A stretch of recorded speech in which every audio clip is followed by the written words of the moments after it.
Good evening friends. നാളെ 26 April 2024 നിഫ്റ്റിയുടെ ലോട്ട് size NSE change ചെയ്യുന്നുണ്ട്. അത് 50-ൽ നിന്നും 25 ചേഞ്ച് ചെയ്യാണ് ചെയ്യുന്നത്. സോ നമുക്ക് ആ ഒരു ചേഞ്ചസ് നമ്മുടെ ഓർഡർ ഫ്ലോയിലെ സെറ്റിങ്സിൽ നമ്മൾ ചേഞ്ച് ചെയ്യേണ്ടതുണ്ട്. അതെങ്ങനെയാണ് ചേഞ്ച് ചെയ്യേണ്ടതെന്നുള്ളത് നമുക്ക് നോക്കാം. ആദ്യമേ തന്നെ നമ്മൾ ഓർഡർ ഫ്ലോയുടെ നിഫ്റ്റിയുടെ ചാർട്ട് ഓപ്പൺ ചെയ്യുക.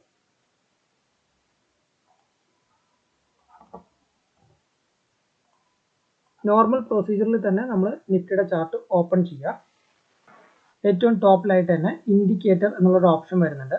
ആ ഇൻഡിക്കേറ്റർ എന്നുള്ള ഓപ്ഷനിൽ നമ്മൾ ക്ലിക്ക് ചെയ്യുമ്പോഴേക്കും നമുക്ക് ഇൻഡിക്കേറ്ററിൻ്റെ ഡയലോഗ് ബോക്സ് ഓപ്പൺ ആയി വരും. ആ ബോക്സിനകത്ത് ലെഫ്റ്റ് ഫുട് പ്രിന്റിൻ്റെ സൈഡിൽ താഴെയായിട്ട് വാല്യൂ ഡിവൈഡർ 50 കാണുന്നുണ്ടാവും. അത് 50 എന്നുള്ളത് മാറ്റി 25 ആക്കുക. സെയിം പോലെ തന്നെ റൈറ്റ് ഫുട് പ്രിന്റിന്റെ വാല്യൂ ഡിവൈഡർ 50 ആയിരിക്കും. അത് 50 മാറ്റി നമ്മൾ 25 ആക്കുക.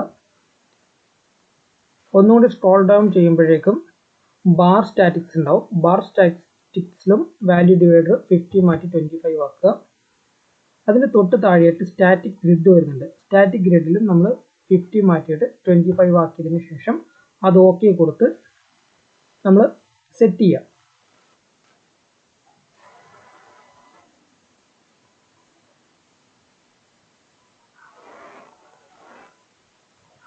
സെറ്റ് ചെയ്ത് വന്നിരിക്കുന്ന ഈ ഒരു ചാർട്ട് തന്നെ നമുക്ക് നെക്സ്റ്റ് ഡേയ്സിലും ഓപ്പണായി കിട്ടാൻ വേണ്ടിയിട്ട് ഈ ചാർട്ട് നമ്മൾ സേവ് ചെയ്യേണ്ടതുണ്ട്.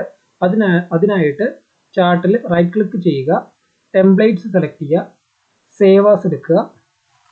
നമ്മൾ ഏത് ടെംപ്ലേറ്റിലാണോ നിഫ്റ്റിയുടെ നമ്മൾ സെറ്റിങ്സ് കറക്റ്റ് ആക്കിയിരിക്കുന്നത് ആ സെറ്റിങ്സ് ആ ടെംപ്ലേറ്റിൽ തന്നെ നമ്മൾ സേവ് ചെയ്യുക.